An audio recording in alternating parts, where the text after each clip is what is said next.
You are now listening to the Keith Ferrante podcast, hosted by the one and only Keith Ferrante. Yo, Keith Ferrante here. How are you doing? We are coming to you and talking about friendship right out of my friendship book. If you haven't got it, go to Amazon and get it.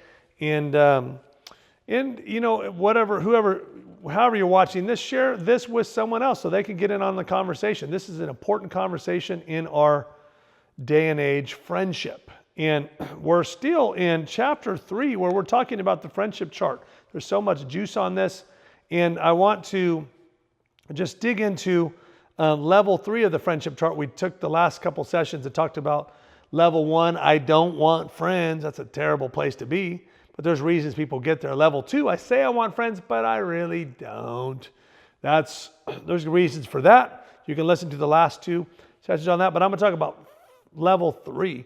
On the friendship journey. I want friendship. Yes, I do. If you pursue me. All right. That's not necessarily the highest level, but it's better than level 2, better than level 1. I say I want friendship, but I'm too afraid, too much hurt, too much pain. So if you come in and you say the wrong thing, I'm going to back out. I don't really want friendship. But level 3, I really do want friendship. I'm excited about it when it shows itself to me. This is something that we want to at least start at this position. Now, let me just say this, that friendship is worth pursuing, but some people they don't understand this. So they're not the kind of person that if you decide to become their friend, they resist you. They're happy that you become your friend. And even in the friendship journey, they're happy that you pursue them. You call them, you text them, you reach out. They love that. So they don't resist you. They have a place in their heart that welcomes it. But their issue is, and this is a level 3 person, they don't pursue you back.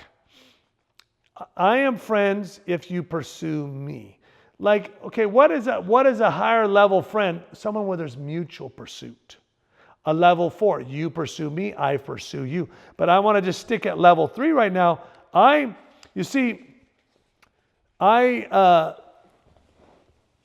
may be some people that in our life want to be friends with us. We don't really want to be friends with them as much as they want to be friends with us. But if they pursue us, we will let them in. Because they're not the kind of person that we have zero tolerance for. They just might not be our normal go-to type of person. So even in there might be friendships of our different friendships. This friendship might be a level 3. I'll allow you to be my friend if you pursue me, because I'm not going to put all the pursuit in to pursue you back. That means that they're not at a high enough bar in our life. But you might even have someone in your own life over here that you're like, this person, they pursue me, I pursue them. You're at a higher level of friendship with that person. I think that's acceptable too. I think we can have different levels of friends in our life.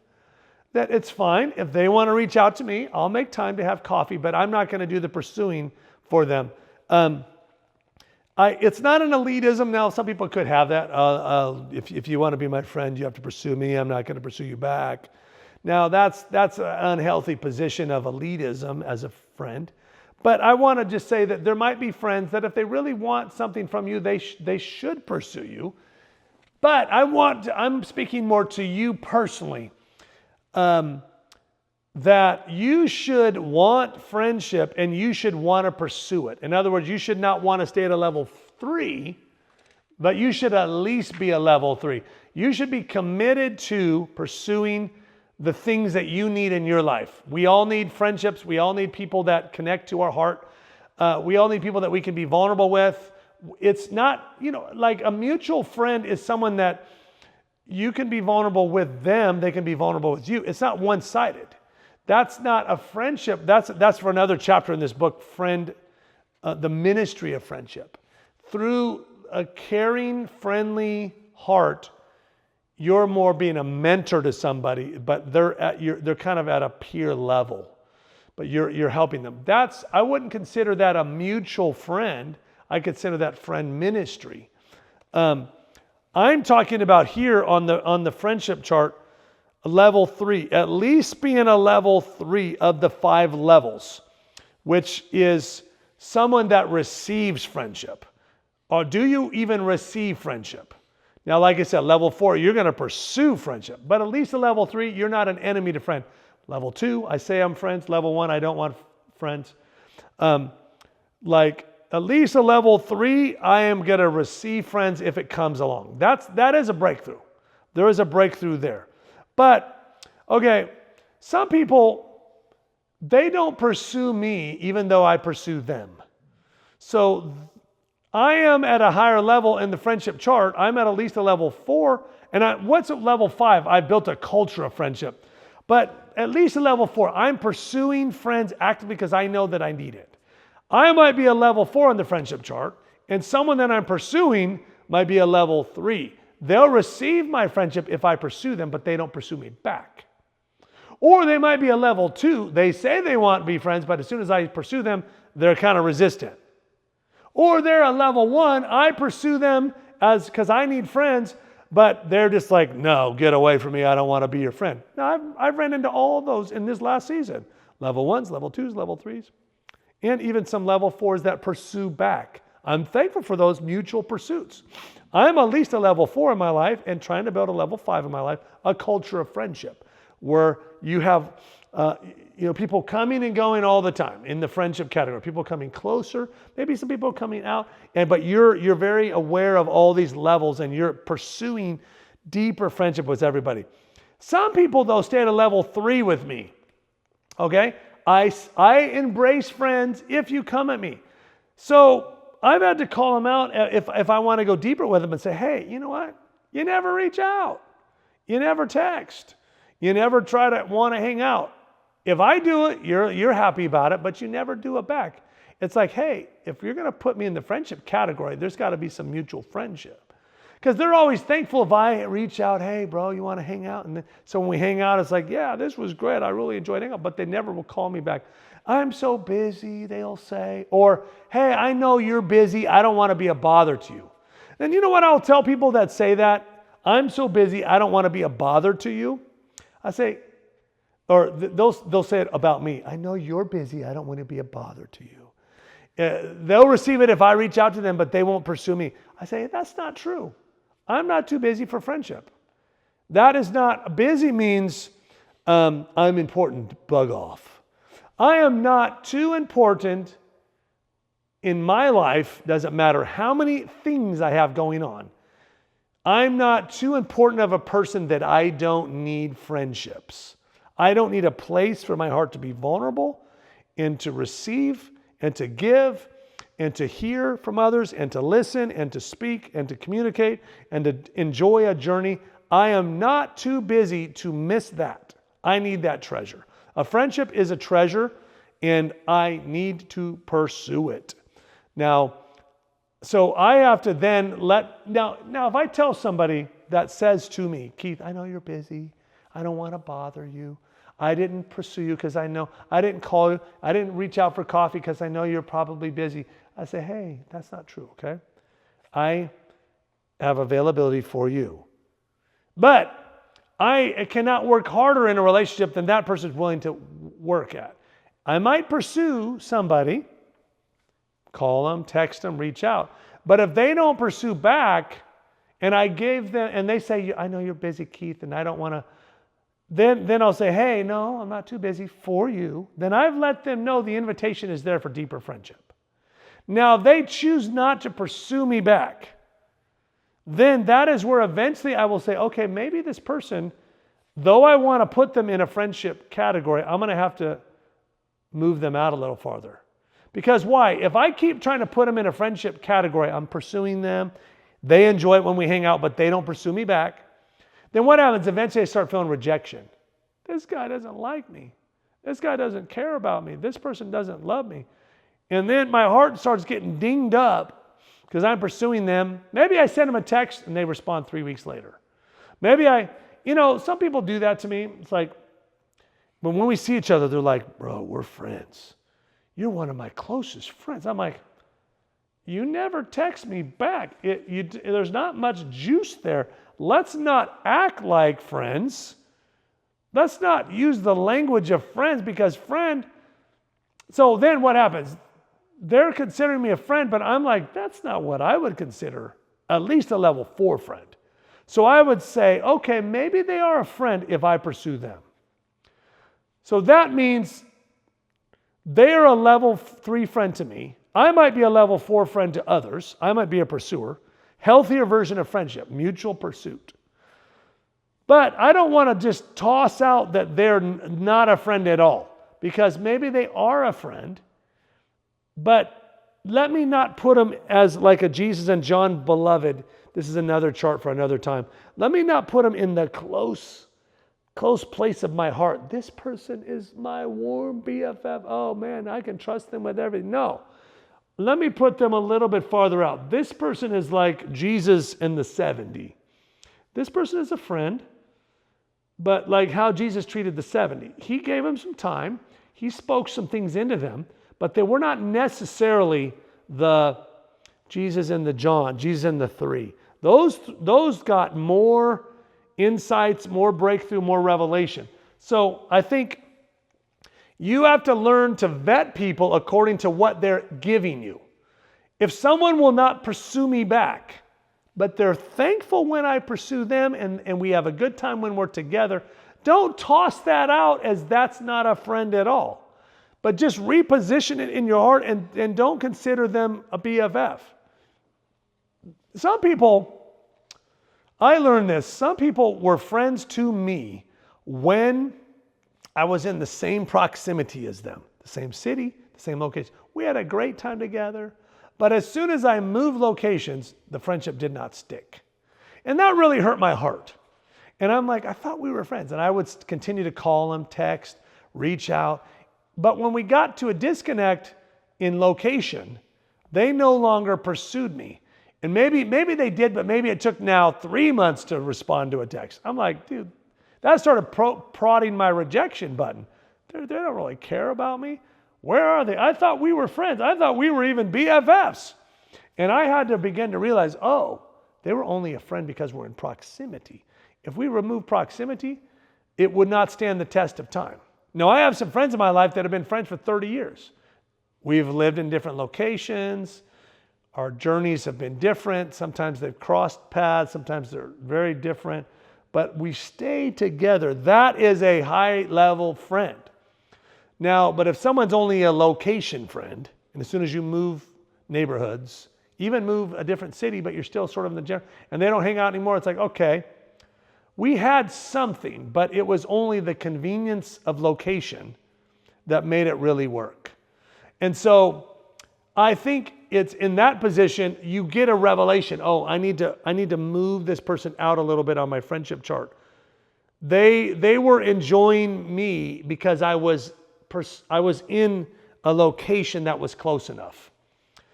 Now, let me just say all this to every one of us. If somebody, when you move locations, they don't stay friends with you. Maybe you move jobs, they don't stay friends with you. You hardly stay in touch. Like, we don't want to discount that they were just a total jerk and they were only like being a friend because it was convenient. Like, maybe there was something there, but it just didn't stand the test of location change, job change. When you see them, if you ever see them again, and maybe you see them in a location and you could still have a fondness, like, oh man, it's so good to see you. But you realize that the journey of intimacy and conversation is not continuing. Like, I had some friends in other seasons that were like neighbors. And when we were neighbors, I would reach out to them. They'd reach out to me. We had some prayer moments together. We had some little moments of hanging out. We talked. We got a little bit of depth together because we were neighbors. Now, they got into my heart. I would put this in the ministry of friendship. This is a ministry of friendship because once we left and we were no longer neighbors, we didn't connect anymore. It was like, okay, I could still reach out to them, but they didn't really reach out back. So I'm like, okay. The necessity of the neighbor created the friendship. Because we were neighbors, They wanted to make sure their house was protected when they were gone. I wanted to make sure my house was protected when I was gone. It's good to be a friend with your neighbor. So we need to have a little bit of an endearing conversation, at least enough to where they would care enough to want to be like, hey, bro, I saw some stranger come up to your house. Just let you know, I know you're over wherever you're at. So, like, if they didn't care at all about me, and if I didn't put any salve on that neighborliness, then they wouldn't even do that. They'd be like, dude, this is his house. If it gets broken into, it's on him. So maybe out of necessity, they created a little bond with me. I created a little bond with them. And even for the sake of Christ, it's like, okay, here's a neighbor. Maybe I should maybe this is evangelism. Maybe I need to love on them because I care about them. And maybe God gave this person to me. But I would put that in the category of like a ministry of friendship. Like I'm going to care about them. I'm going to pray for them. Maybe I'm going to be able to be a part of winning them to Jesus or bringing them closer to some healing in their journey with God.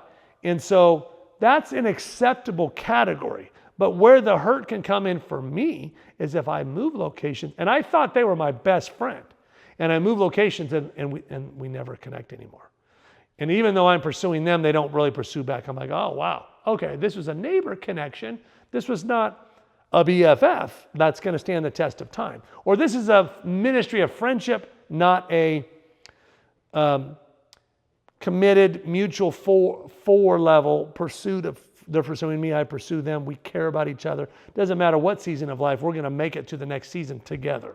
So sometimes you don't know those categories until you leave leave the job, leave the neighborhood, leave the location, and find out, oh, wow, did our friendship stand the test of time or stand the test of location change or not?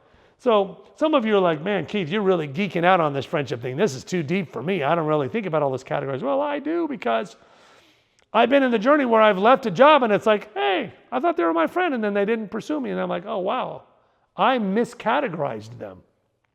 I categorized them as my Jesus and John the Beloved, or Jesus and the Peter, James, and John kind of person.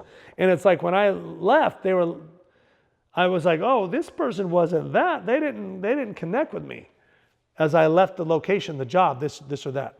So I'm just trying to, really help us get our hearts a little bit more able to be a little more resilient in this journey, so that if someone doesn't stand the test of time and location change and job change and even church change, don't completely just think they're a jerk. They're not continuing in friendship with me, because just think, okay, thank you, Lord, that was something.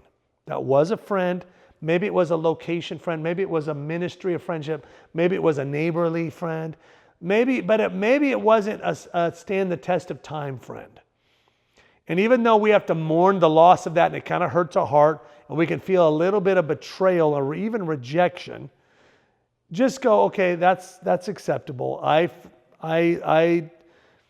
want to be the kind of person that continues the journey of friendship, even if I move locations. But I too sometimes realize that when friendship, when locations change, when I'm no longer in a ministry with someone, when I'm no longer in a job, when I'm no longer in the same region, and I too begin to hang out less with somebody, then we can just realize that that's okay as well. I'm not being a superficial friend. Maybe that's acceptable that this category exists: a neighborly friend, a friend while you're on the job, a friend while you're in the same city and location, the friend while you're in the same church. But I am wanting deeper friends. I want to be committed to deeper friends, but maybe I just recognize what a friendship is and let it be what it is, and instead of try to force it into something that it's not, because I want to be so committed to not rejecting anyone, not being like someone that's not faithful to anyone. And along the journey, I've gotten a little bit better at, okay, this is a level 3. They want friendship as long as I pursue them. I say, okay. Then I reposition them. That's fine. I will allow a layer of nutrients to come over to me from that person's heart and that connection when it happens. But I'm not going to be fully committed to that because they're not fully committed to me. I'll I'll put that at a lower level, but I'll still allow some nutrients, but I'm not going to put that, I'm not going to give my life to that person because they're not ready to give their life to me. I think that's acceptable because the deeper you go with somebody, the deeper the commitment is. And if they're not ready for that deep commitment, meet them at their level of commitment. Because if not, you're going to have a higher level of commitment to them. You're going to be getting betrayed, rejected when they don't match you. So recognize where they're at. Invite them deeper, but if they don't want to go deeper, then say, okay, that's fine. No judgment, no rejection. I accept them. I love them. I'll accept this as something that's going to do something in my life, but it may not be everything. Okay, guys, this is level 3. I know this is, I think we kind of went into the nerdiness of friendship, the categories, and we were trying to break it down. I hope you could kind of catch some nuggets, because what the goal is to help you actually have great friends, but to realize there's levels of friends, there's categories, and sometimes we're trying to wedge everyone into a close friend and it may not fit. So, or we're trying to just keep everyone at bay. That's not good either. Like, learn there's levels of friends and be a little bit more accepting of that. And but try to keep deepening your pursuit of people. And don't just be the kind of person that says, it's nice when people pursue me, I feel loved. Like, no, your job when you get healthy is to pursue people as well. That's level 4. And we'll talk about more in the future. Let us know in the comments what category you think you're at right now. Are you a level 3 friend? Are you a level 2? Are you level 1? Maybe are you level 4? Or are some people I'm a level 3 with, some people I'm a level 2. Like, give us a little feedback. I'd love to know where you're at and where you kind of need a little bit of help trying to diagnose where you might be. If you have any questions for us, put it in the comments too. Share this with somebody. I hope you're enjoying this conversation on friendship. We will talk more about it soon. Peace.